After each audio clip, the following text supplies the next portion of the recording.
Essa marca registrada, que lindo.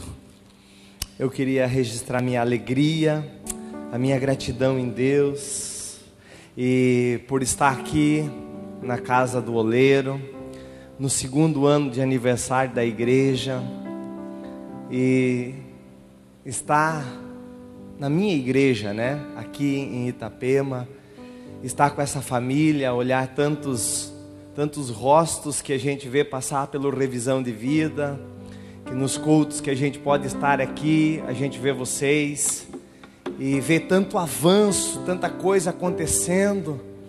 E eu estava ali sentado antes, vendo todas aquelas imagens e falei, mas é possível que em 2 anos tudo isso já tenha passado, pastor Ademir? Em 2 anos é possível que tanta coisa tenha acontecido, né? E tanta coisa aconteceu, tantas vidas tocadas, tantas pessoas transformadas. E me lembrei daquele trabalho. Talvez é oportuno dizer que muitos não saibam, e eu acho que é importante falar sobre isso. No aniversário do 1º ano da igreja, eu falei isso, que o pastor Ademir, que a pastora Raquel, que essa família maravilhosa, eles haviam feito uma igreja, construído uma igreja já. Então, antes mesmo deles terem uma igreja, e essa é a grande sacada, essa é a grande diferença, e algumas coisas que nós vamos falar hoje à noite sobre isso. Antes mesmo de você, você tem que ser igreja, ocupar o teu espaço como igreja, e eles construíram uma igreja lá no interior do município de Salgado Filho, lá perto de Barracão, lá no sudoeste do Paraná, nas coxias da linha Guabiju, da linha Pessegueiro, na divisa do município de Barracão com o Salgado Filho, lá naquele final. E eu estava hoje vindo, pastor Ademir, dentro da caminhonete, viajando e me lembrando daquele momento da inauguração, da construção da igreja que vocês construíram a igreja, construíram a casa pastoral, entregaram a igreja aos cuidados, né, da igreja local, para que eles lá congregassem, para que as pessoas de lá, que naquela linha não há nenhuma igreja para as pessoas congregar, e lá eles fizeram isso por entender os princípios do reino, por entender. E eu estava meditando nisso, pastor Ademir, e vendo que aquilo tudo era profético, porque aquilo que nós plantamos, nós colhemos. Plantou uma igreja, colheu igreja. Planta em vidas, colhe em vidas. Essa é uma lei, queridos, que nem Deus pode mudar isso. E ver vocês aqui nesse segundo ano, nesse segundo aniversário da igreja, pastor Ademir, sabendo da importância das vidas de vocês para o reino, com o reino, e o entendimento que vocês têm, eu quero dizer assim, registrar da minha satisfação, da minha alegria. E vou dizer aquilo que o pastor Adalberto diz assim: ei, como é que eu faço para ser mais teu amigo? Quando ele me liga, às vezes nós passamos alguns dias longe, ele fala: ei, macho, como é que eu faço para ser mais teu amigo, para nós estar mais juntos? Essa é a nossa admiração, essa é a nossa comunhão. É isso que nós entendemos, que é a nossa participação no reino de Deus. Então está aqui em Itapema, comemorando esse 2º ano do aniversário dessa maravilhosa igreja, Casa do Oleiro, com essa família, com todos vocês, Gustavo, com o Léo, com a Camila, com a Carol, com todos vocês. É uma alegria. E eu preciso também justificar a ausência da minha esposa, da Franciele, que era para ter estado aqui, mas essa semana, olha, ela passou, está passando ainda, falei com ela agora há pouco, uma luta, irmãos, desde domingo à noite, uma dor de cabeça, uma enxaqueca. Fomos ao médico, eu até achei que fosse dengue, né, porque está uma epidemia de dengue. Nós estivemos a semana passada toda em São Paulo, e está uma epidemia de dengue. Levei, fizemos exame, não aparece, o médico receitou um monte de coisa, qualquer coisa que ela coloca no estômago, passou bem mal. Falei, e agora, de tarde com ela, ela descontinua, com dor de cabeça, vai para o quarto escuro. Nós não veio mesmo por esse motivo. Então eu queria que vocês ajudassem ela em oração para se recuperar, perdoassem, né, para ela não estar aqui. Ela mandou um beijo para todos vocês. A pastora Raquel diz que você sabe, né, a importância da sua vida para a vida nossa, para a vida da Franciele. E a Franciele não a tem senão com um sentimento de mãe mesmo, de amor, de respeito, de admiração. E então ela disse, fale para eles que é doído, mas infelizmente eu não pude estar. Mas numa outra oportunidade a gente vai estar aqui. Também eu estou aqui junto com o meu fiel escudeiro, o careca que tem cabelo. Se coloca em pé, careca, para a igreja te conhecer. Glória a Deus. Careca, ele é meu motorista, ele é meu irmão, ele é meu confidente. Ele fala, eu sou teu segurança. Ô Roberto, ele fala, eu sou teu segurança. E daí ele estufa a barriga. Daí eu digo, esse é segurança, precisa baixar um pouco. Glória a Deus pela vida do irmão Rubens. Ele é de Jesus até no sobrenome, irmãos. É Rubens de Jesus o sobrenome dele.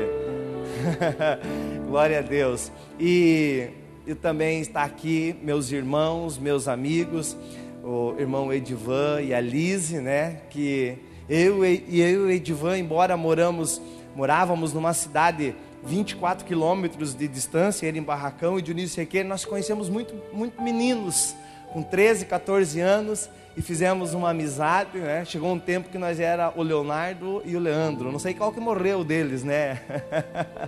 De tão amigo que nós era, e Deus nos deu uma amizade, e eu sempre brinco com ele, pastor, que eu falo, ele é meu advogado, né? E eu falo assim, eu oro pela minha família, pela minha vida e pelo meu advogado, para Deus manter ele sempre vivo, que tem as demandas que preciso, viu, Casagrande, viu, Michel? Acho uns assim, sabe, que tenho que orar pelo advogado. Glória a Deus pela vida dele. Está com vocês, irmãos, o pastor Adalberto. A Lara é minha irmã, irmãos, é minha irmã mesmo, né? Nós fizemos uma aliança, ela é minha irmã.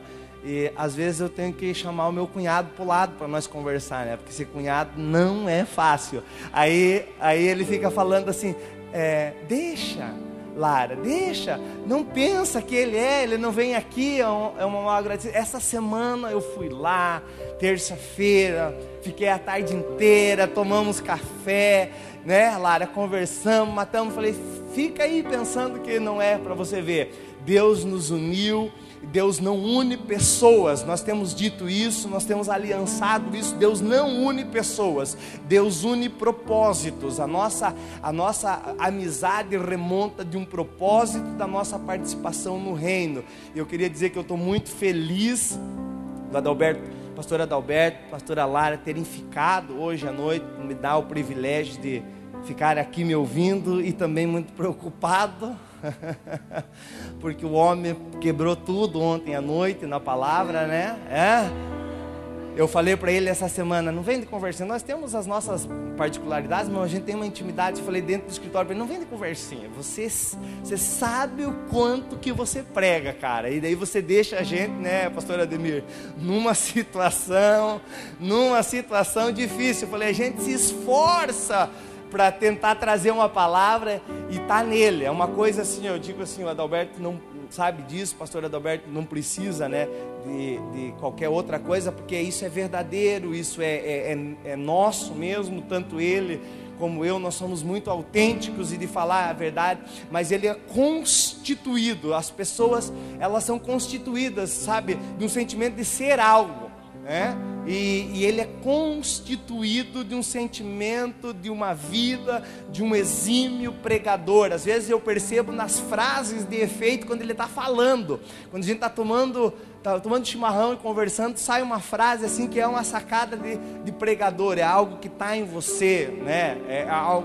É uma revelação assim, é algo, pastor Adalberto, assim, deixa eu ser mais teu amigo, tá? Glória a Deus, queridos. Então, Vamos para a palavra de Deus. Eu sei que me antecedeu aqui pastor Luiz Hermínio, imagina como é que foi, pastor Adalberto, mas nós estamos aqui. E eu sei que talvez a tampa da panela já tenha voado nesses dias, né? O fundo da panela já tenha, sabe, descido, né? Tudo mais. Mas Deus me deu uma palavra, que eu pedi para Deus me dar uma palavra para ministrar, que Deus me deu uma palavra de entendimento com relação a um texto da igreja primitiva, lá do livro de Atos, do que nós precisamos compreender. É chegado um tempo de movimento, é chegado um tempo, sabe, de que o mover, que as coisas sobrenaturais estão acontecendo, assim, de uma forma linda e maravilhosa nas nossas vidas, na igreja contemporânea, na igreja de hoje, sobre as nossas vidas, mas nós precisamos entender e colocar dentro de nós alguns alicerces que fazem parte da nossa vida como cristãos, da nossa vida como igreja, da nossa vida como seres humanos aí fora, que norteia toda a nossa vida e que nós precisamos compreender isso de uma maneira muito alicerçada, muito básica, porque tudo isso muda, sabe, muitas coisas na nossa vida, porque nós só podemos desfrutar, queridos, desfrutar daquilo que nós entendemos, daquilo que nós compreendemos. Quando nós desfrutamos, sabe, da compreensão da igreja, nós entendemos o quanto ela faz bem para as nossas vidas. Enquanto nós não descobrimos isso, nós não conseguimos desfrutar. Eu demorei muitos anos para comer comida japonesa. Hoje eu sou doente por comida japonesa. Eu adoro comida japonesa, né? Vocês sabem quanto que nós gostamos. Mas eu demorei muito tempo, porque eu tinha uma sabe, eu dizia, credo, essas coisas cru, meu Deus do céu. Rejeitava. Então aquilo que a gente não conhece, a gente tem medo. Mas quando a gente começa a provar e começa a desfrutar, a gente aprende o valor daquilo, como é importante para as nossas vidas. Então, isso, né, é importante para mim e para você. Vamos ler lá em Atos capítulo 2. Pode colocar aquele slide lá de Atos capítulo 2, versículo 42 ao 47. Atos 2, do versículo 2 ao 47. Eu vou ler aqui na minha, que é a mesma, eu creio que seja a mesma tradução que está ali. Diz-nos a poderosa palavra de Deus assim, ó: e perseveraram na doutrina dos apóstolos e na comunhão, no partir do pão e nas orações. Em cada alma havia temor, e muitos prodígios e sinais eram feitos por intermédio dos apóstolos. Todos os que creram estavam juntos e tinham tudo em comum. Vendiam as suas propriedades e bens, distribuindo o produto entre todos, à medida que alguém tinha necessidade. Diariamente perseveravam unânimes no templo. Partiam o pão de casa em casa e tomavam as suas refeições com alegria e singeleza de coração, louvando a Deus e contando com a simpatia de todo o povo. Enquanto isso, acrescentava-lhes o Senhor, dia a dia, os que iam sendo salvos. Amém?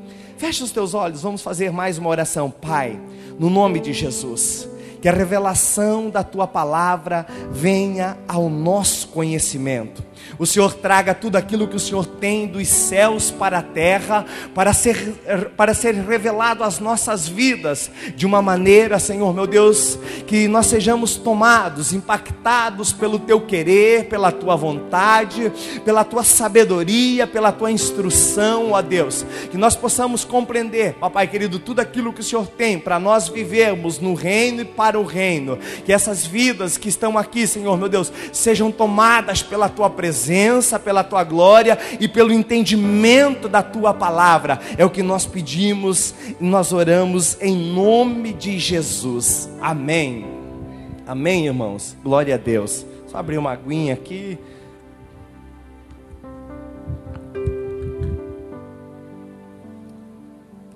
Tá tão bom esse lugar. Tá tão bom esse clima, né? Tá tão bom, sabe, essa festa. Ontem eu estava vendo as fotos, né? Coisa linda. Essa mulherada aqui, eu vou falar para vocês, né? Esse movimento aqui é forte, hein? É forte, hein, pastor? Você tem que colocar esses homens aí para trabalhar, porque essa mulherada... Ó, eu vou dizer uma coisa, só para os homens ouvir, esse movimento começou lá no Éden, hein? Vocês vão devagar. Mas elas estão podendo, hein? Ontem eu vi as fotos, mas hoje também a apresentação dos varões foi maravilhosa, né? Uma autoridade, uma unção de Deus na canção, coisa linda. Queridos, essa palavra, Deus me deu ela, eu tenho até gravado aqui, quando que Deus me deu essa revelação dessa palavra. Foi no dia 2, eu tenho um hábito, eu tenho um costume de ter sempre esse caderno, um caderno no lado da minha cama, no popular bidê da cama, né? E quando Deus me dá algo, eu tenho o hábito de escrever. Hoje está tão fácil, né? Com a questão dos recursos no celular, que a gente acaba gravando, falando com a própria voz, ou escrevendo tudo mais, mas eu ainda tenho esse meu cadernão aqui, né? Como um velho companheiro, um amigo, e quando Deus dá alguma coisa, eu vou para lá e começo a escrever.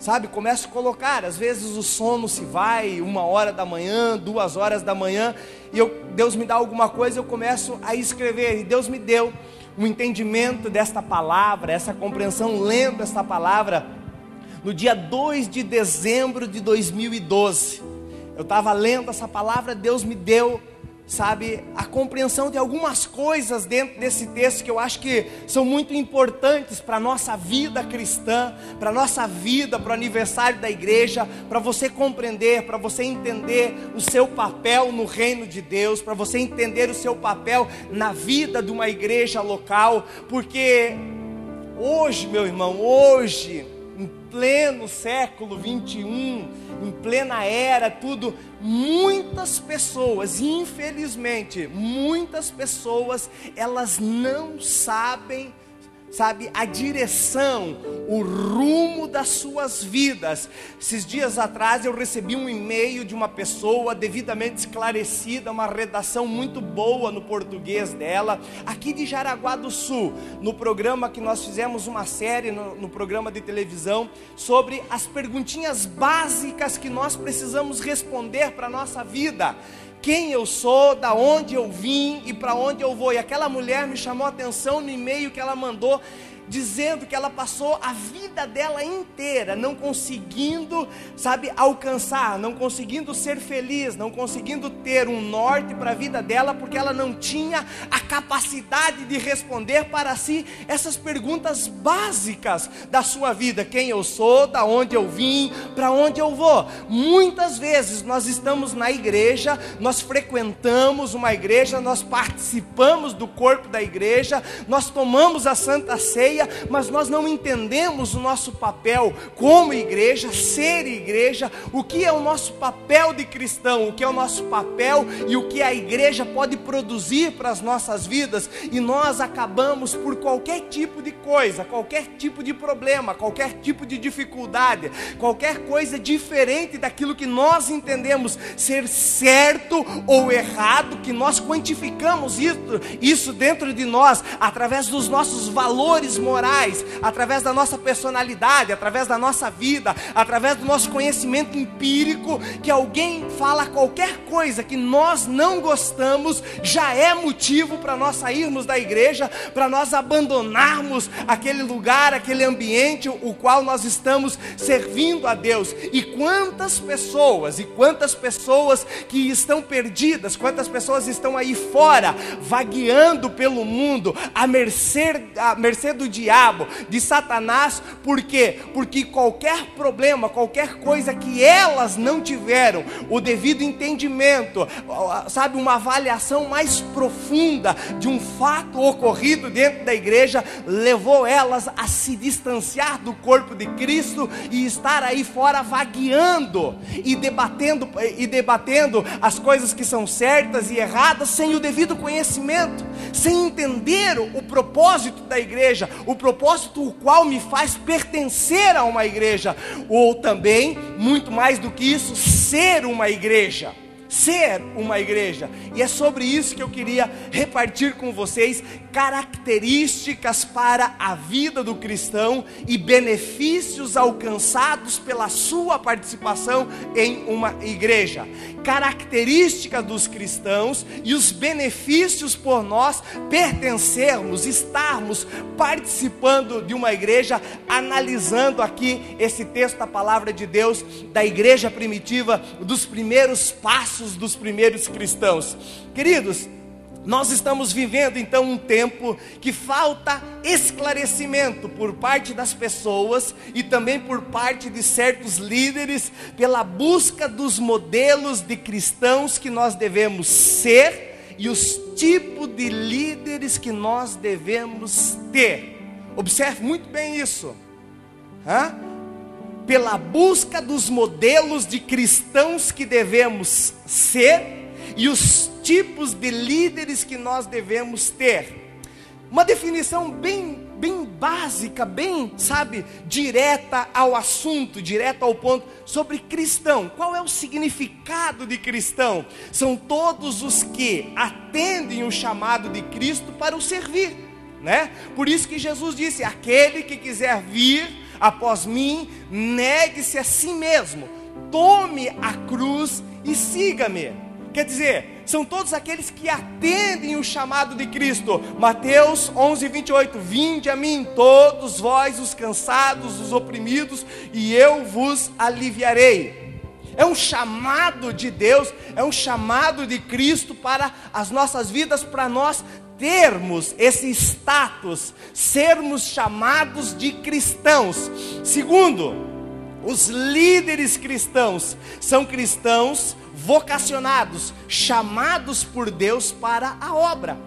Quando nós começamos a nossa vida, quando nós atendemos o chamado, eu me lembro muito bem, eu entendi o chamado de Deus para a minha vida, numa noite de sábado, no dia 17 de abril do ano de 1999, sentado numa cadeira branquinha como essa, mas ao final da igreja, um homem pregava uma palavra, falava umas coisas assim, tremendas, e aquela noite eu resolvi entregar a minha vida, decidi, ser um cristão autêntico e me entregar totalmente, não ser um cristão nominal, não ter, um status de cristão por pertencer simplesmente a uma igreja, uma religião, mas entregar a minha vida de corpo, de alma, de espírito e tomar a cruz de cada dia e negar a mim mesmo, negar as festanças, negar a noitada,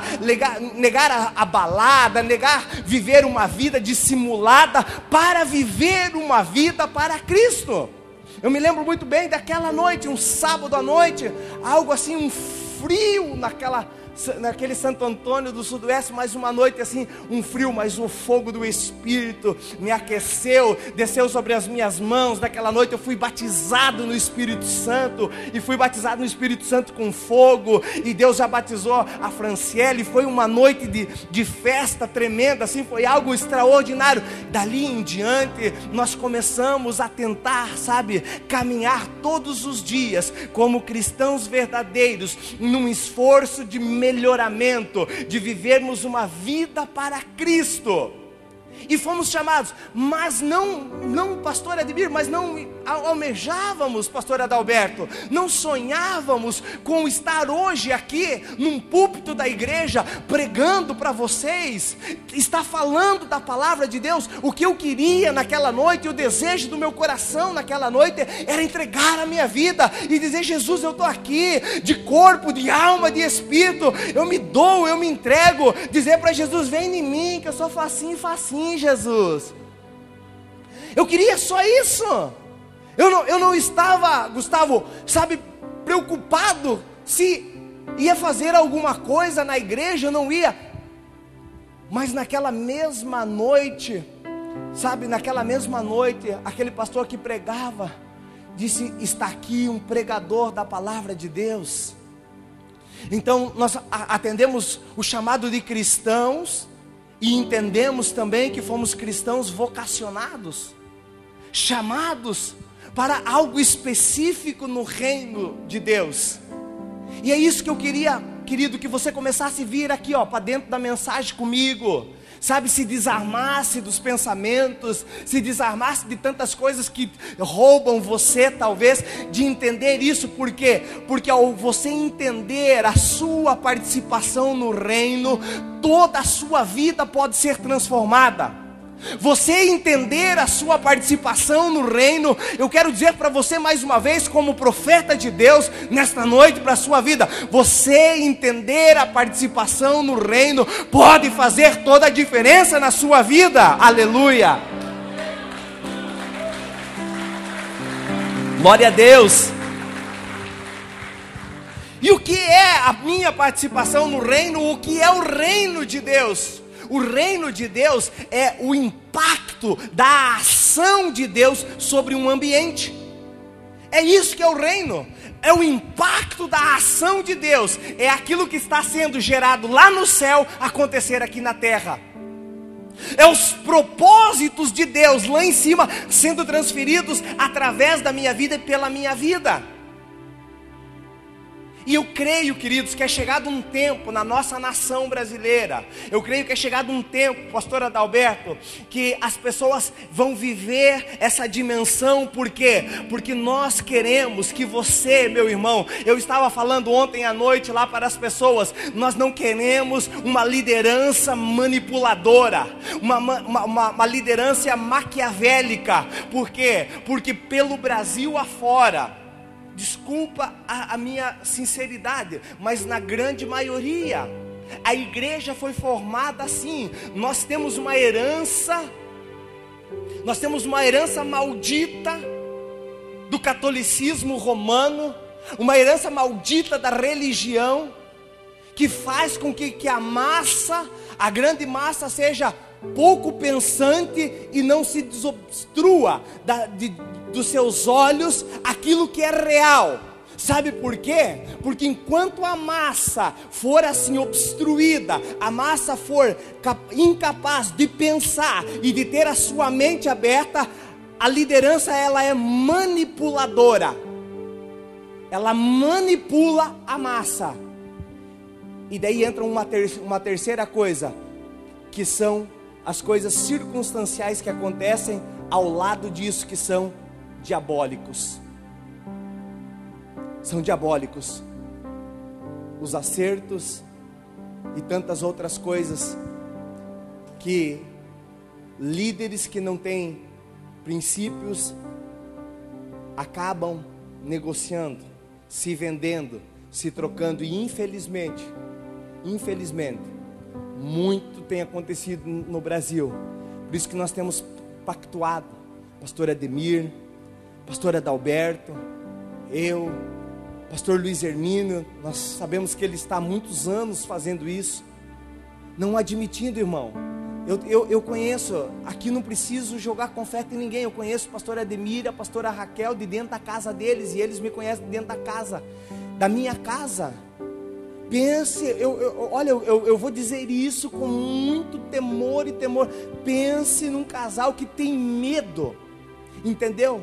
Tem medo de querer manipular, de querer colocar vocês num tabuleiro e julgar. E eu vou dizer uma coisa para vocês que é real.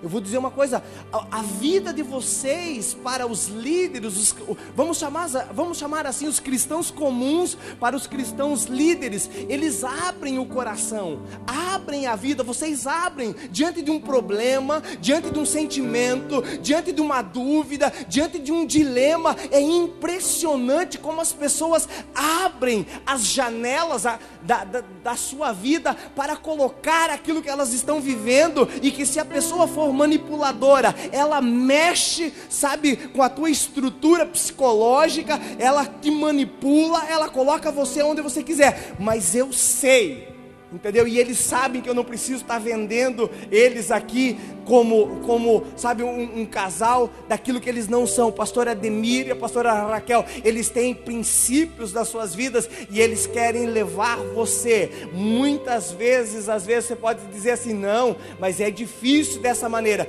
É porque eles querem conduzir você para o caminho que você tem que ter do entendimento de você ser um cristão maduro, você viver para o reino e viver no reino de Deus.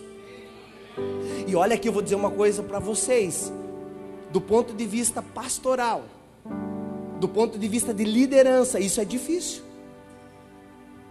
É difícil porque a gente abre mão, né, pastor? Abre mão de uma série de coisas. Não, mas eu podia dizer assim, porque, sabe, depois lá na frente eu não vou me incomodar. Mas isso não é o que Deus quer. Mas esse não é o reino. Às vezes, as pessoas, irmãos, deem valor para isso. As pessoas precisam colocar a mão na nossa ferida, colocar a mão no nosso peito e dizer: ei, você está caminhando errado. Ei, você não está andando no caminho. Esse aqui não é caminho, isso aqui é beco. As pessoas precisam colocar um stop na nossa frente para dizer que um cristianismo que nós estamos tentando viver é um cristianismo fraudulento, fracassado. Por quê? Porque nós estamos vivendo sobre o nosso interesse pessoal. Nós estamos vivendo sobre a nossa ótica pessoal e não a ótica cristã, não a ótica da palavra de Deus, não a ótica de aquele que quiser vir após mim, negue a si mesmo, tome a sua cruz e siga-me todos os dias.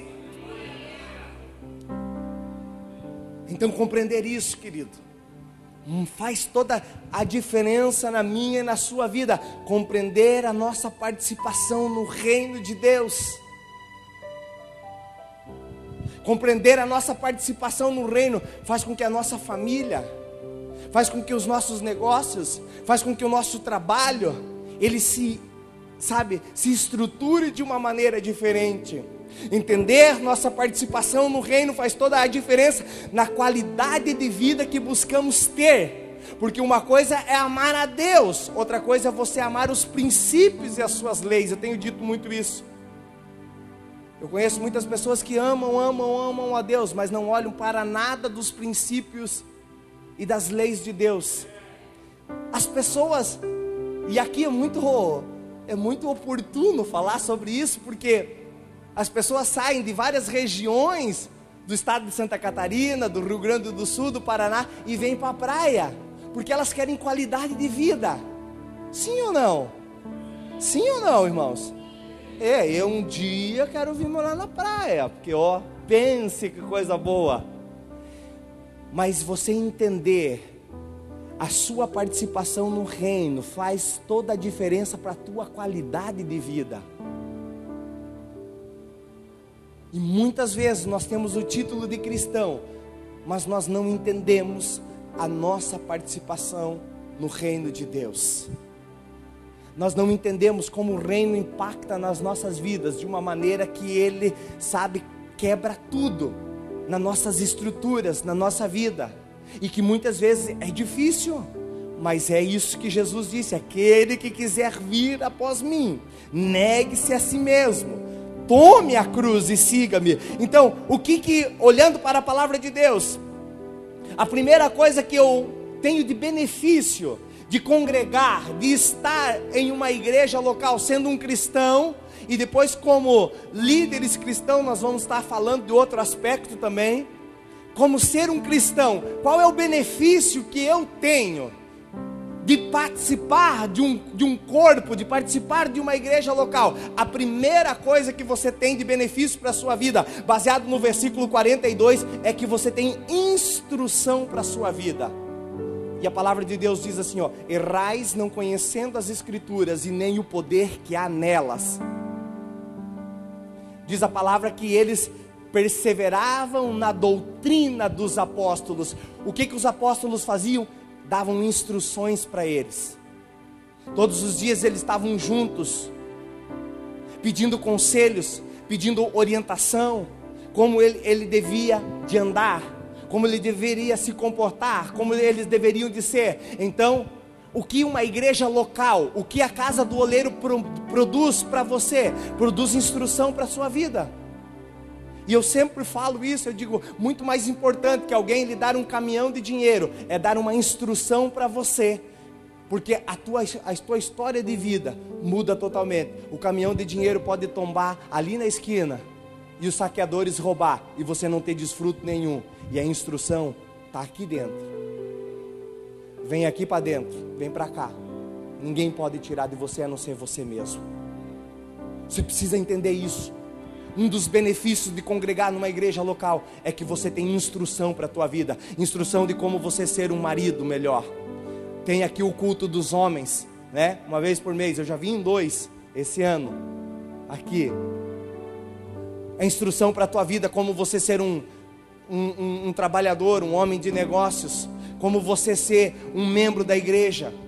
Tem aqui o bem-vindo ao membro, não tem, pastor?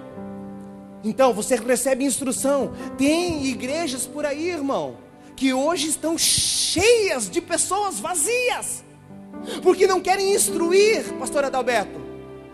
Eu me lembro que há uns anos atrás, lá em Foz do Iguaçu, quando o pastor atendia uma igreja no Jardim América, todo mundo dizia, era unanimidade isso, todo mundo dizia, o melhor culto de ensino da palavra de Deus é na terça-feira com o pastor Adalberto.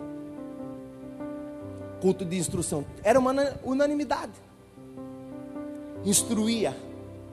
Essa semana eu estava vendo aqueles que, sabe, Adalberto, se abraçaram, se envolveram com você, são fruto dessa instrução que você gerou na vida deles, e que hoje eles estão sendo estrutura para a plataforma do ministério, da igreja e do que Deus está fazendo lá em Foz do Iguaçu e pelo Brasil afora, e o que Deus está fazendo na vida de vocês. Por quê? Por causa da instrução. Eu vejo aqui o pastor Ademir, o último culto de homens, vir aqui, nos deu os 10 mandamentos do marido. Eu escondi no cofre para minha mulher não ver. Brincadeira, irmãos. Os 10 mandamentos do marido, meu Deus. Está infringindo o 3º, hein? Vigia. Meu Deus, instrução. Está desobstruindo, porque não querem ser, sabe, uma liderança manipuladora. Benefício para a sua vida, instrução para você conduzir os seus filhos. Pense numa época que está difícil criar filhos, irmãos. Eu não sei se antigamente era assim, mas como diz a minha mãe, eu não sei se antigamente era desse jeito. Mãe, eu não vivi antigamente, eu estou vivendo agora. Então, o que eu posso dizer, está difícil. Por quê? É muita informação. Saiu um estudo aí do pessoal de marketing, dizendo que essa geração, nós aqui, a grande maioria de nós, somos, e alguns talvez mais ou menos, a geração X, Y, Z. X e Y. Era uma geração que trocava a janela do pensamento muito rápido, que focava, eles fazem muito essas pesquisas para saber que tipo de mercadoria botar no comércio para nós comprar.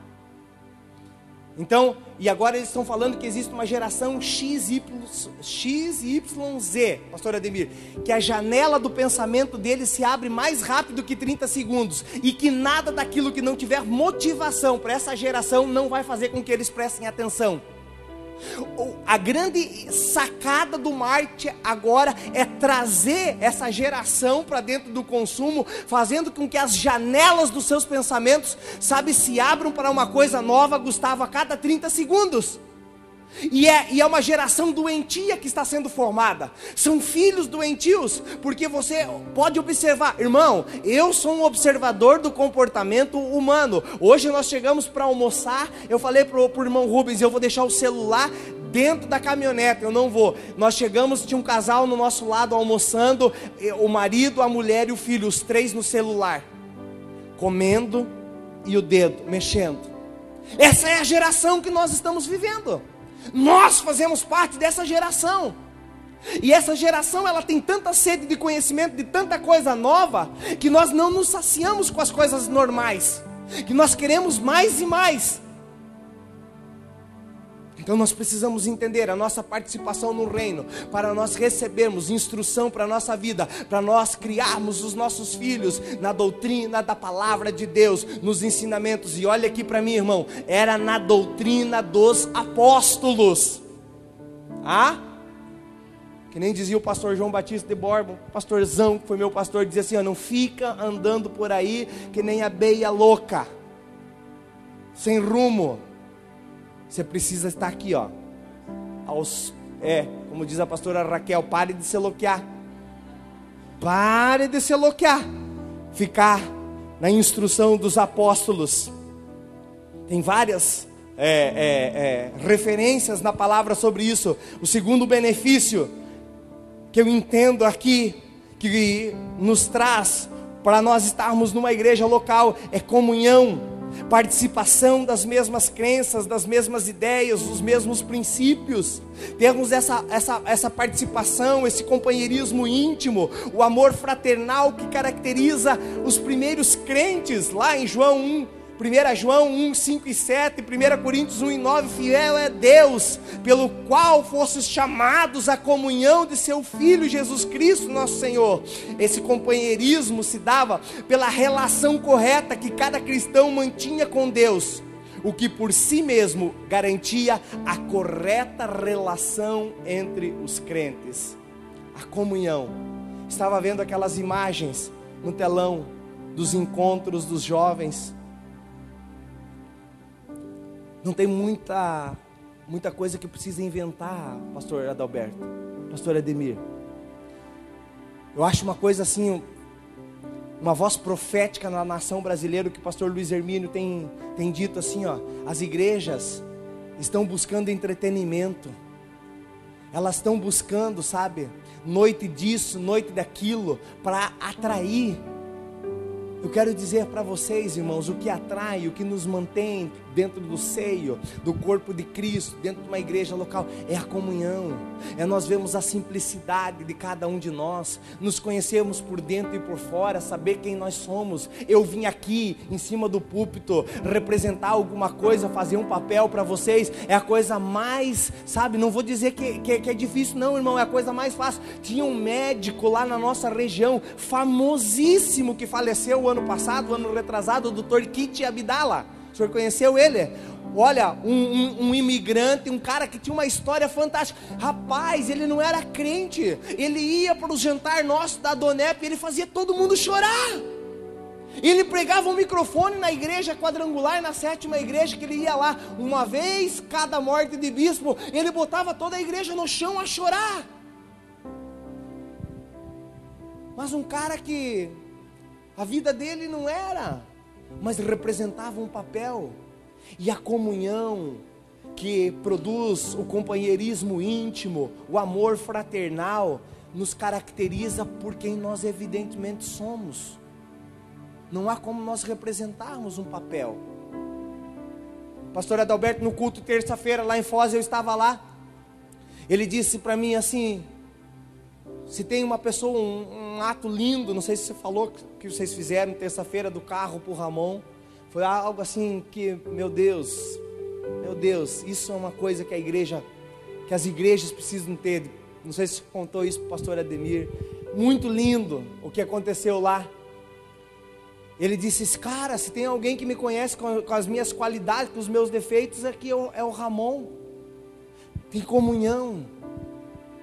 Nós sabermos, irmãos, quem nós somos, através do exercício de estarmos aqui, nos compromissos da igreja, nas amadas do oleiro, nas reuniões dos homens, nos cultos de domingo, nos cultos de ensinamento da palavra, conviver e saber com quem nós estamos convivendo e quem são verdadeiramente essas pessoas.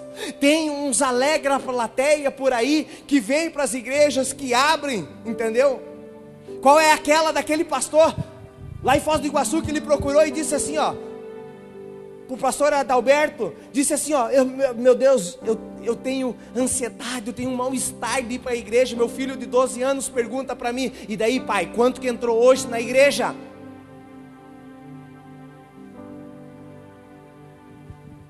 não tem comunhão nem com Jesus, não tem comunhão com os irmãos, não tem comunhão com ninguém, não vive a essência do Evangelho. E se tem uma coisa que nós precisamos observar, mas observar com maturidade, é nós voltarmos para a palavra de Deus, olharmos para a igreja primitiva, olharmos os fundamentos da igreja primitiva e saber diferenciar duas coisas, que nós temos um problema sério, doutor Brasil, em diferenciar no Brasil: aquilo que é instrutivo para a igreja e aquilo que é normativo para a igreja. São duas coisas muito importantes, que as pessoas não sabem diferenciar isso, aquilo que é normativo daquilo que é instrutivo. Por exemplo, normativo, nós temos 3 proibições claras ditas pelo apóstolo para a igreja neotestamentária: sangue sufocado, idolatria e prostituição. Outras coisas ele diz: não é bom, não é lícito. Saber diferenciar o que é instrutivo do que é normativo, para que não venha virar um pretexto para você usar de manobra para coisas, entendeu?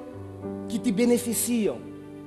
Mas olhar para a luz da palavra de Deus, do que é a verdadeira comunhão, o verdadeiro companheirismo. Os cristãos eram perseguidos, injuriados, na perseguição, na falta, né? Na falta de amor fraternal. O que falta hoje, irmãos? O que falta hoje? Eu vejo, as pessoas estão, como nós dizemos lá no sudoeste, balhadas. E em vez dos irmãos irem atrás, buscar, chorar junto, saber o que está acontecendo, é mais fácil nós apontarmos o dedo e dizer: esse está em pecado, esse é um safado, esse não presta mesmo, esse não tem jeito. Não é isso que Deus está querendo. Davi construiu o maior reino com 37, né? Era 37 tranqueira que tinha sobrado para ele. Ele edificou o maior reinado que existiu sobre Israel, com 37 desorientados. Aquilo que é loucura para nós é sabedoria revelada de Deus, irmãos. Mas nós precisamos entender isso, na comunhão, do que Deus está querendo para a nossa vida, o que Deus está querendo gerar em nós, nesse companheirismo, nessa unidade de espírito e de amor entre nós.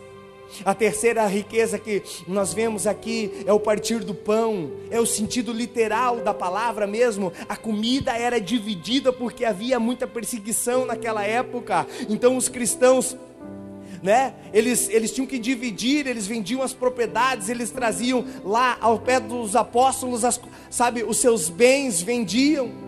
E também tem o sentido espiritual disso. O sentido espiritual do partir do pão é aquilo que Jesus disse: eu sou o pão vivo que desceu do céu. Se alguém comer deste pão, viverá para sempre. Este pão é a minha carne, que eu darei pela vida do mundo. O partir do pão é essa comunhão, entendeu? Com Deus, essa comunhão com Jesus, sabe? E é também esse sentido de nós darmos ao necessitado, colocarmos comida na boca deles. Quantas igrejas que eu conheço espalhadas por esse mundo afora, que estão ricas, milionárias. Eu tenho uma cena, sabe, que há alguns dias aconteceu lá na minha cidade. Tinha da minha sala, eu consigo ver as pessoas que estão na recepção pelas câmeras. E daí tinha umas pessoas lá, e pessoas que habitualmente não iriam a um escritório, porque nós não vendemos nada, né? Não temos mercadoria lá para vender nada. Então, pessoas muito simples, muito pobres. Daí depois a Franciele entrou na minha sala e disse: você não vai acreditar. Eu disse: o quê? Veio aqui uma família. Você viu aí? Eu vi umas pessoas aí. Veio aí uma família que teve na igreja, e eles mandaram aqui para pegar a cesta básica.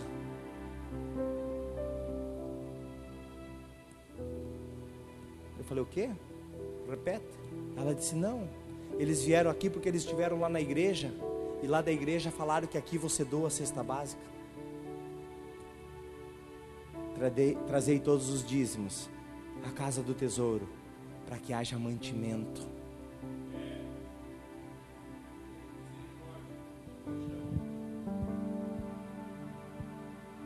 Mantimento. Dá de comer.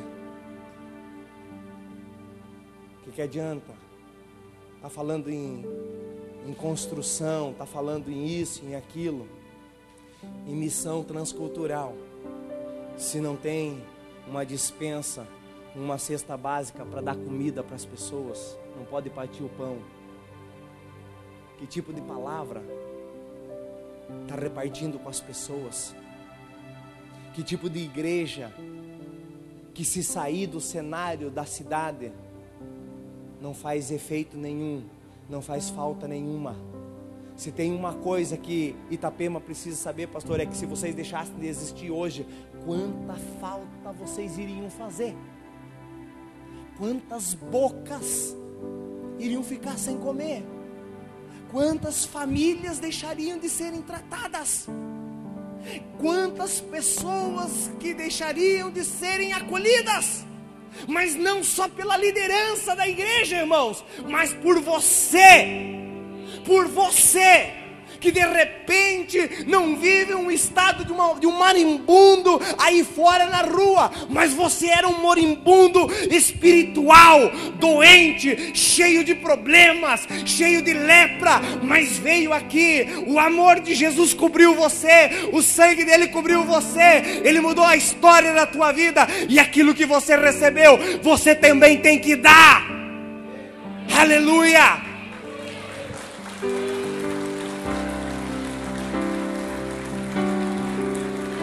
Oh, aleluia! Partir o pão, parta o pão, reparta. A quarta riqueza que nós podemos entender que nós temos aqui na palavra de Deus é que eles também estavam juntos nas orações. Eles buscavam a Deus juntos. Isso é uma coisa que nós não podemos perder. É tão importante quando nós temos amigos. Aquela palavra do amigo de terça-feira foi linda nesse sentido também. Quando nós temos amigos que nos convidam a orar. Olha, irmão, você saber o valor de uma pessoa que está do seu lado e que quer conduzir você para algum lugar, é quando ela fala assim: vamos orar? Vamos dar uma orada aí. Nós hoje dentro do carro, durante o nosso percurso de viagem, cada pouco, eu e o Careca, né, dava umas chapadas, começava a orar e falar com Deus. Não tem, irmãos, não é simplesmente um compromisso religioso, com hora marcada, como nós estávamos pedindo para o nosso amigo na terça-feira, para o Haider lá, que é um islâmico, né, que é um muçulmano, com o pastor Adalberto perguntando para ele: como? Que horas? Não, nós temos tal horário. Mas quanto tempo dá todas essas orações do dia? 5 vezes por dia tem que rezar, né, ordeiramente, tal hora e tal hora. Mas quanto de tempo? Dá uns 10 minutos tudo isso. Lembra? Eu queria, não conseguia morder meus lábios para não rir na cara dele, quando ele disse: tudo isso dá uns 10 minutos. Falei: pô, tempão, hein, com Deus. Tempão, hein? Quando você for chamado, querido, para as reuniões de oração, quando você for chamado para ir para o monte, na sexta-feira, vá não por aquilo que o monte pode produzir e te dar no aspecto da tua vida financeira, mas vá por aquilo que ele pode produzir na sua vida. Eu perguntei para Deus, posso descer, pastor? Eu perguntei para Deus, porque eu sou um cara, às vezes é difícil, né? Mas Jesus salva os difíceis também. Eu perguntei para Deus, pastor Adalberto, por que orar? Porque eu li um texto na palavra que diz assim: antes que a palavra seja pronunciada na sua boca, tu o conhece. Você conhece esse texto também? Está na tua Bíblia também? Então não está só na minha, está na sua também, pastor? E eu disse assim: Deus, que nem diz o Luiz, Deus, o Luiz é o nosso amigo lá do Ceará, se tu sabe que a nossa palavra, antes de ser pronunciada da nossa boca, O Senhor o conhece. Que história é essa de querer que a gente ore? Não, a senhora está rindo? Eu também, eu ri assim, falei, tu tá de brincadeira, Deus, comigo. Tu tá de sacanagem comigo. Por que orar então? Se eu penso, eu fico com aquele filósofo, penso, logo existo, né? Se antes da nossa palavra ser pronunciada na nossa boca, tu o conheces, tu o sabes, por que eu preciso ficar lá, colocando os meus lamentos, colocando a minha adoração, às vezes sendo um bebezão chorão, porque esses dias a Franciele falou assim, se eu fosse Deus, mas eu ia te dar uma sova, porque eu estava ouvindo a tua oração, e eu vou te dizer, vai ser um bebê chorão assim, lá para outro lugar. Falei, mas mulher, eu estava falando para Deus que eu precisava. Mas pelo amor de Deus, coisa boa é ter uma mulher que põe a gente no prumo, né? Eu é que sei, nós é que sabemos. Nós é que sabemos. E eu disse assim, mas Deus, mas por quê? Deus me fez entender, pastor Gustavo, que a nossa oração não é para Deus. Ela traz mais efeito para nós. Primeiro de tudo, porque quando nós falamos, nós ouvimos o que nós estamos falando, é um tratamento para a nossa alma. E depois, é a materialização da nossa fé através das nossas orações. Porque nós oramos e daí nós falamos para Deus o que nós queríamos. E Ele atendeu nas nossas orações e trouxe à existência aquilo que não existia. Então Ele está dizendo, viu, seu Zé Oreia, eu produzo coisas para você quando você ora e quando você fala comigo. Então a oração, pastor Adalberto, eu fui descobrir, Deus é muito 10, cara. A oração não é para Deus, que no sentido é para Deus, mas não é por causa de Deus, é por minha causa, para Ele tratar em mim aquilo que precisa ser tratado. Por isso que os primeiros discípulos, os primeiros cristãos, eles estavam junto nas orações, irmão, nas orações. O que você for fazer, faça com oração. Busque a Deus, busque o direcionamento, seja no banheiro, seja dentro do seu carro, seja viajando, seja onde você estiver trabalhando. Ore a Deus, fale com Deus, verbalize para Deus, porque Ele produz um aumento de ganho na sua fé e na sua relação com Deus. Aleluia! Ah, glória a Deus. Outra coisa, outra riqueza, temor. Temor, em cada alma havia temor. Temor gera santidade. Temor gera santidade, purificação. 1 Pedro 1,17 diz assim, uma vez que vocês chamam Pai, aquele que julga imparcialmente as obras de cada um, portem-se com temor. Temor, em cada alma havia temor. Isso é um princípio que nós temos que ter na nossa vida, irmão, para nós não pisarmos na poça de lama, para nós não fazermos, como a Bíblia diz, semelhante ao cão que vomita e come o vômito. A nós não fazermos semelhante aos porcos, que depois de limpos se joga na lama e se suja de novo. É ter temor nas nossas vidas. É pensar do ponto de vista da palavra, do ponto de vista de equilíbrio de vida. É pensar antes de tomar as nossas atitudes e dizer, isso agrada a Deus?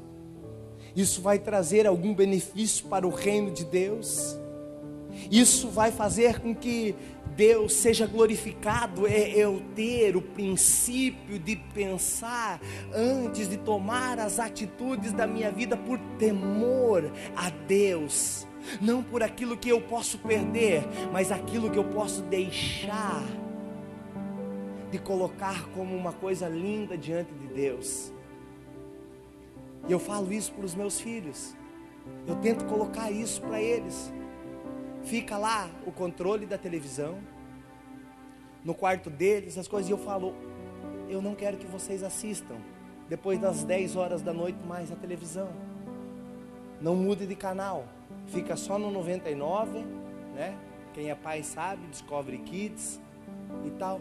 E eu viro as costas, porque eu preciso gerar neles um princípio de temor, não com a minha presença física neles, mas com princípios que estão aqui, ó, intrínsecos dentro deles, e que vão os fazer homens para toda a vida. E porque não é que está perto ou porque está longe que vai fazer ou vai deixar de fazer. Uma vez um fornecedor meu em Hong Kong queria me levar para uma casa de prostituição e falou assim para mim: aqui não é pecado, aqui é uma profissão paga e reconhecida pelo governo, é um serviço que você contrata, você, inclusive, eles recolhem imposto, pode ir, você não está pecando.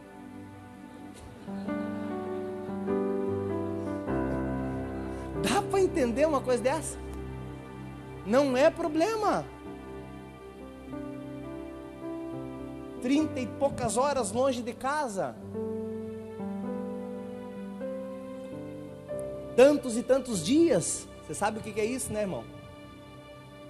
Cara, mas eu não vou, não é porque a minha mulher não está aqui comigo. Eu não vou porque eu tenho temor a Deus. Porque todos os dias eu venho dizendo para Deus: Deus, obrigado, porque faz tanto tempo que o Senhor está me guardando na sua casa, tendo a oportunidade de viajar, tendo a oportunidade de estar em lugares que eu nunca imaginei estar, ocupar, sabe, lugares e espaço que eu nunca na minha vida pensei em estar.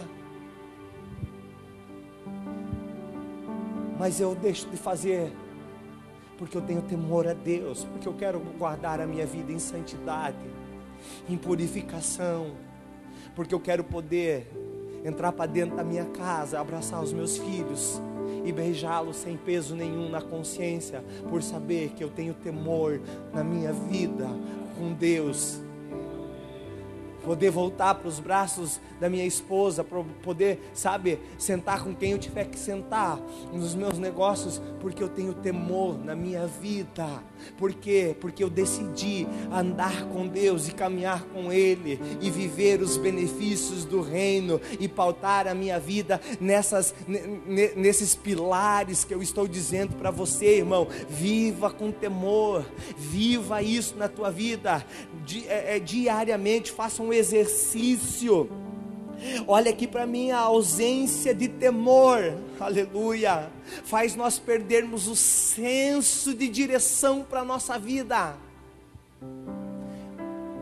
A ausência de temor faz nós perdermos o senso de direção para a nossa vida. O que levou Judas a trair Jesus foi a falta de temor. Ele perdeu o senso para a vida dele e terminou a vida dele da maneira que terminou. Como é que você quer terminar a tua vida, irmão? Como é que você vai fazer com que a vida seja escrita? Como é que você vai fazer que quando se chegar o dia de aqui nesse lugar, ou lá embaixo, ou numa casa mortuária, nós estivermos fazendo o teu culto fúnebre e tivermos que falar acerca da sua vida? Como vai ser aquele momento? Como vai ser esse momento na tua vida? Se você escolheu viver uma vida baseada nesses princípios, de ter temor na sua vida, de dar senso de direção para a tua vida, ou você viveu uma vida não tô nem aí, como, sabe, não sabe para onde vai, não sabe de onde veio, não sabe nada. Mas meu Deus, querido, coloque isso, esse princípio, esse alicerce dentro da sua vida, de temor, para você viver uma vida desfrutando o reino de Deus, e fazendo parte do reino de Deus, e tocando pessoas, e atingindo vidas. Tem uma coisa que eu tenho dito, eu tenho entendido, eu falo para Deus, eu descobri, não muito tempo atrás, o porquê que eu acordo de manhã cedo. E o que me tira da cama nas minhas manhãs. Eu sei o porquê da minha existência. Efetivamente eu descobri. Deus me deu um entendimento. Deus me deu um entendimento para esse tempo. Eu tenho repartido isso. Falei isso para o pastor Adalberto. Deus me deu assim uma visão como que de uma chave nas minhas mãos. Ativar pessoas a ver aquilo que elas naturalmente não viriam nelas mesmas, e levar elas a lugares que elas naturalmente não iriam. E Deus me usa no meu trabalho, Deus me usa no meu meio de atuação, para colocar essa chave no coração das pessoas e despertar coisas que elas, e ativar coisas que estão desativadas na vida delas, e elas perceberem aquilo que elas mesmo não percebem, mas elas sentem, e elas vivem uma vida sem uma razão existencial, sabe, coerente, porque elas nunca encontraram a sua razão de vida. E a semana passada eu vivi uma experiência dessas em São Paulo com um taxista. Não interessa quem quer que seja, com um taxista. Quando eu entrei dentro do táxi tinha uma Bíblia assim, eu peguei uma Bíblia, peguei a Bíblia dele e abri uma palavra. Aquela palavra do Tiago, do pastor Tiago: aquele que iniciou a boa obra aperfeiçoará. E Deus começou a me dar uma orientação, Edivan, para a vida daquele taxista. O cara não queria nem me cobrar a corrida. Ele disse: meu Deus, era o começo da manhã, ele disse assim: meu Deus, eu ganhei o meu dia. Pena que essa corrida é tão longa, é tão curta. Não seria mais longa. Por quê? Porque eu coloquei algumas coisas que ele não estava vendo na sua vida, que tinham que ser dispersas. Para quê? Para que ele pudesse ativar e tocar em outras pessoas. Porque nós não podemos, irmãos, passar por esse mundo despercebido. E o campo de atuação é o lugar aonde que Deus plantou a tua família, a tua casa, sabe, o teu condomínio, o lugar aonde você está. É ali que você vai começar a enxergar o que Deus quer fazer em você e através de você. Começa a despertar isso, começa a ver isso. A ausência de temor faz nós perdermos o senso de direção para a nossa vida. Não perca isso. Meu Deus, se coloque em pé, queridos. Tem uma outra área dessa palavra, mas eu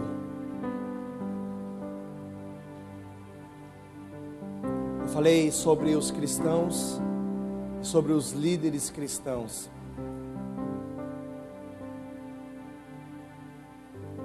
Uma outra área que, numa próxima vez que eu estiver aqui, eu vou falar sobre isso, com um pouco mais de tempo,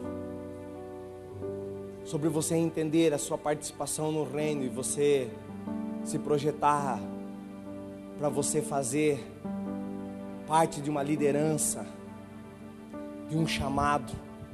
Só vou dar um briefzinho aqui, uma introdução, baseada no chamado de um apóstolo que quase nenhum de nós, a partir do trágico, da trágica retirada do apóstolo Judas do cenário, pastor Adalberto, fora substituído por um homem chamado Matias, que poucos de nós conhecemos.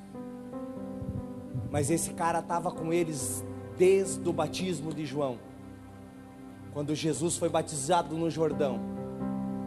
E eu fui estudar um pouco sobre a história desse cara, porque a última riqueza que eu queria dividir com vocês era sobre a vocação e o chamado.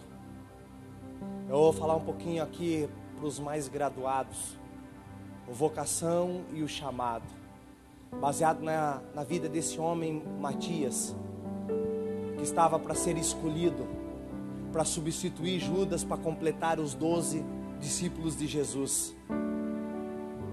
Quem conhecia sobre Matias, levanta a mão.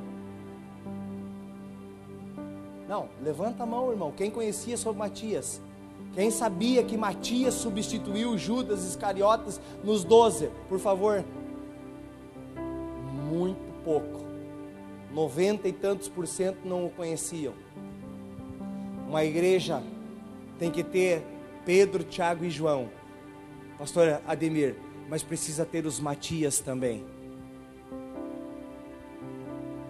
Tem que ter esses vocacionados que não são nominais, conhecidos, mas que estavam lá desde o começo, desde o momento que João batizou Jesus no Jordão. Não tem aparência, não aparecem no contexto, mas são estruturas dentro da igreja. São pessoas que são chamadas, que não têm a síndrome da NA. Sabe o que é a síndrome da NA?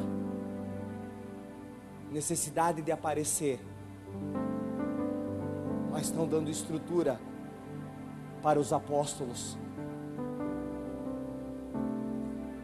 A igreja tem que ter Pedro, Tiago e João, mas precisam ter os Matias, que acompanharam desde o começo e que estão dando estrutura.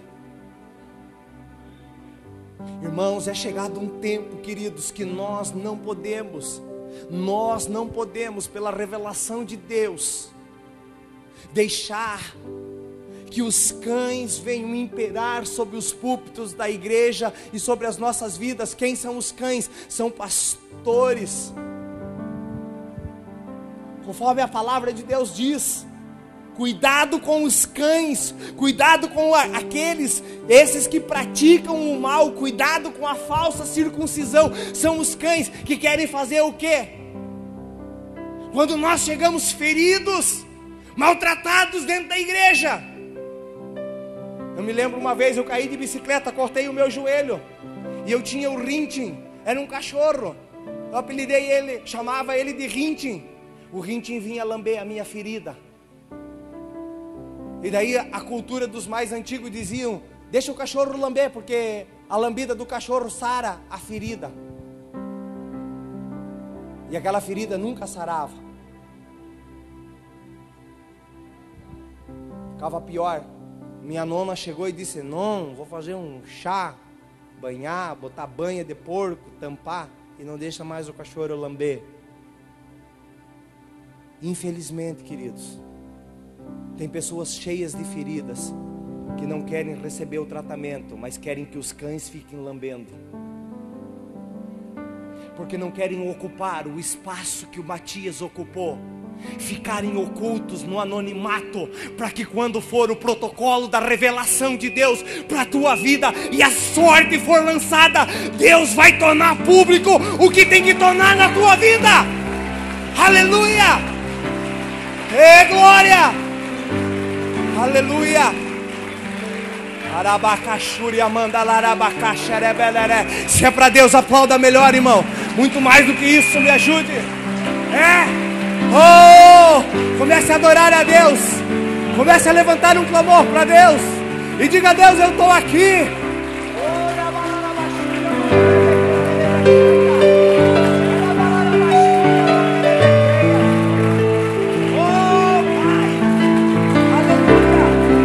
Oh, aleluia! Venham para cá, irmãos. Aleluia, vamos adorar a Deus. Aleluia! É chegado um tempo, irmão, que você precisa entender com determinação, fidelidade e compreensão qual é o momento da sua vida. Pare de ficar achando lugares para que lambam as suas feridas. Vá a um lugar onde que as suas feridas sejam tratadas. Vá a um ambiente onde que eles vão curar as suas feridas. E eu vou te dizer uma coisa. Olha aqui, uma injeção, sabe, uma ivermectina com 4%, meu Deus do céu, ela vai agindo no nosso organismo, mas vai expurgando as bicheiras que nós estamos produzindo ao longo da nossa vida. Não existe um evangelho de faz de conta. A igreja tem que ter o Pedro, Tiago e João, mas ela também é formada pelos Matias, pelas pessoas do anonimato que muitos não conhecem, mas que na hora que precisa tornar público, se tornará público o decreto de Deus para a vida delas. Eu sempre falo isso lá no escritório: ei, irmão, Eu falo isso lá no escritório para os meus funcionários. Eu digo, não precisa se preocupar. Não se preocupe se vai vir ela através da minha vida. O reconhecimento na tua vida pelo teu trabalho, pela tua fidelidade, pela tua sinceridade, pela maneira que você trabalha, como você faz as coisas, pela tua honestidade. Não precisa se preocupar que o reconhecimento venha pela minha vida. Mas eu vou dizer uma coisa, Deus é fiel. Deus é fiel para cumprir aquilo que Ele prometeu, e Ele vai cumprir na nossa vida. Aleluia. Aleluia, querido. Deus vai cumprir, vai estabelecer em você e vai fazer através de você aquilo que Ele tem para fazer para esse tempo. E é chegado um tempo de conquistas neste lugar. É chegado um tempo de ousadia na sua vida, que muitos não conhecerão você e olharão para você e dizer, mas eu não conheço mais. É porque você está numa plataforma de governo, de mudança, porque você não está mais aceitando que cachorro nenhum lamba a tua ferida, mas você está aceitando o tratamento para a tua ferida. Aleluia. Oh, adore a Deus. Adore a Deus. Feche os teus olhos, querido, onde você está.